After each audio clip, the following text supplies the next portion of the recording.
وَإِذْ قُلْنَا لِلْمَلَائِكَةِ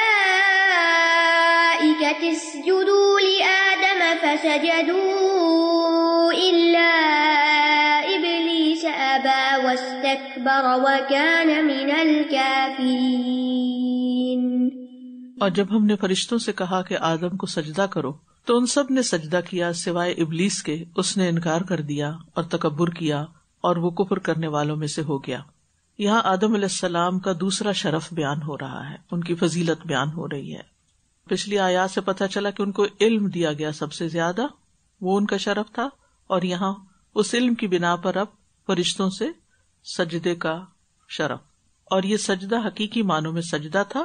سجدہ دو طرح کا ہوتا ہے، ایک تعظیمی اور ایک عبادت کا، تو یہاں پر تعظیم کا سجدہ مراد ہے، اور ویسے بھی اللہ کا حکم ہے، اللہ تعالیٰ جو چاہے حکم دے۔ تو اب کیا ہوا؟ سارے فرشتے جھک گئے سوائے ابلیس کے، یعنی سب نے اپنی پیشانی زمین پر ٹکا دی۔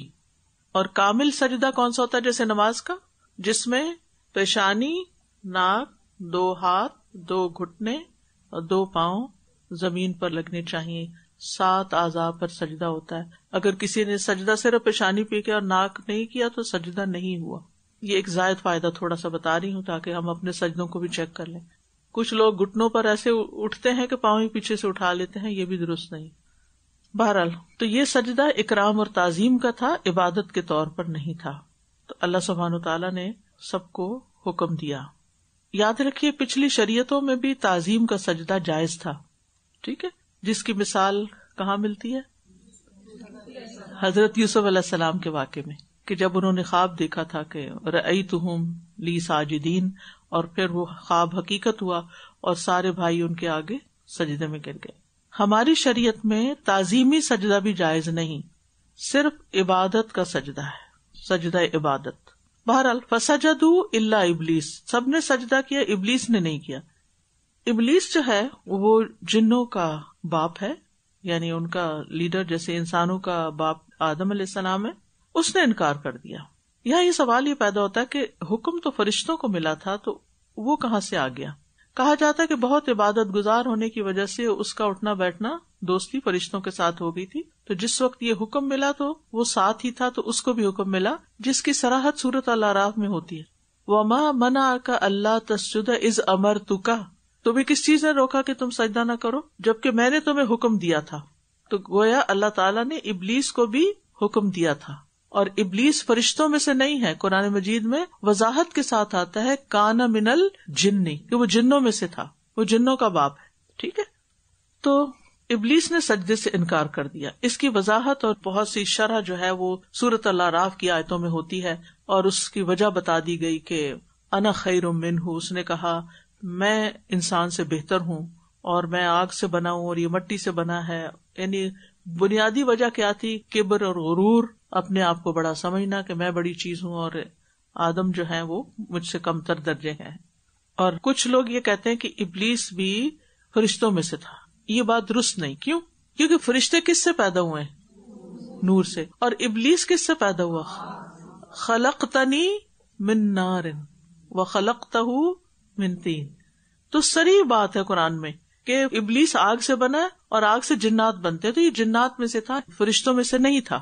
بہرحال اس کو بھی حکم ملا تھا۔ اب وہ جو حکمتیں سامنے آ رہی ہے نا، یعنی اللہ سبحانہ وتعالیٰ ایک ہی واقعے میں کیا کچھ ثابت کر رہے ہیں۔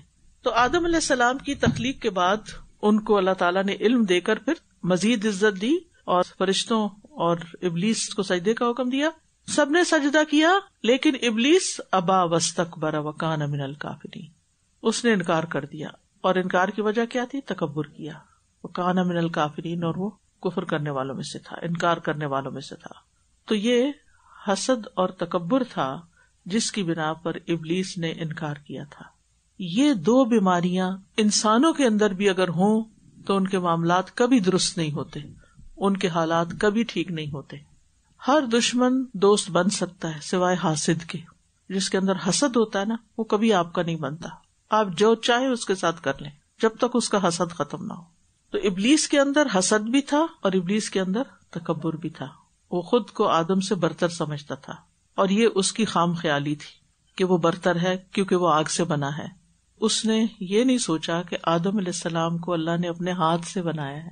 اور یہ آدم علیہ السلام کی ایک اور فضیلت ہے، خلقتہ بیدی، جس کو میں نے اپنے ہاتھ سے بنایا. شیطان کو یہ بات بھول گئی. 4 چیزیں اللہ نے اپنے ہاتھ سے بنائی ہیں، باقی کن سے بنائی ہیں. ہاتھ سے بنایا عرش، قلم، آدم اور جنت عدن، اور باقی مخلوقات سے کہا کن، سب ہو گئی. ان سب چیزوں کی بہت بڑا مقام ہے. یہ جو قلم آپ کے ہاتھوں میں نا، یہ بڑے آنریبل ہیں. شکر ہے کہ قلم ہاتھ میں آئے، کیونکہ اب ٹائپنگ ذریعہ تحریر بن گئی ہے تو قلم ہی بھول گئے ہیں. عرش، قلم، آدم، جنت عدن. اس آیت سے یہ باتیں پتہ چلتی ہیں کہ آدم علیہ السلام کو فرشتوں پر فضیلت حاصل ہے، کیونکہ اللہ تعالیٰ نے فرشتوں کو ان کے سامنے سجدہ کرنے کا حکم دیا. دوسری بات یہ کہ اللہ کے حکم پر یہ سجدہ ہوا تھا، اور غیر اللہ کو سجدہ کرنا ویسے تو شرک ہے، لیکن اللہ کے حکم سے ہو تو یہی عبادت ہے. اللہ کے حکم سے ہوا تھا نا، اس لیے یہی عبادت. ایک جملہ ہمیشہ یاد رکھیے، عبادت کی اصل اطاعت ہے. اللہ کا ہر حکم مان لو، پسند ہے نہیں پسند، وہ سب عبادت ہے. سمجھ نہ آتا، عقل میں آتا ہے یا نہیں آتا مان لو. یعنی اس کی ہر وقت لاجک نہیں تلاش کرو کہ اس کا کیا حکمت ہے، اس کی کیا وجہ ہے. آج کل یہ بہت ہو گیا ہے نا کہ یہ حکم کیوں ملا، اور یہ خیر اسی میں ہے کہ جو کہا گیا بس آرام سے کر لو کہ اسی میں میرا فائدہ ہوگا، دنیا میں بھی اور آخرت میں بھی. اس آیت سے ابلیس کی کچھ مذموم صفات کا بھی پتہ چلتا ہے. مذموم یعنی جس کو کنڈیم کیا گیا، یعنی اس نے اللہ کے حکم سے انکار کیا، یہ بری صفت ہے. حق کو قبول کرنے سے انکار کیا، تکبر کیا.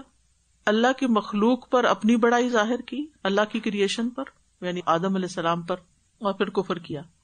اچھا، یہ جو یہاں نا استکبر کا لفظ استعمال ہوا جس کا معنی ہے تکبر میں بڑھ جانا. ویسے تو لفظ کبر ہوتا ہے نا، تکبر کے لیے کبر بھی ہوتا ہے. تو استکبر یعنی سین تے کا اضافہ ہوا ہے تو معنی میں بھی شدت آ گئی. ابلیس کے انجام سے یہ پتہ چلتا ہے کہ حق کو قبول کرنے میں اگر تکبر وجہ ہو تو اس میں انسان کی بھی پھر ہلاکت ہے، اللہ سبحانہ تعالیٰ کی ناراضگی ہے. اور تکبر کیا ہوتا ہے؟ حق سے منہ موڑنا اور لوگوں کو کمتر سمجھنا، حقیر سمجھنا.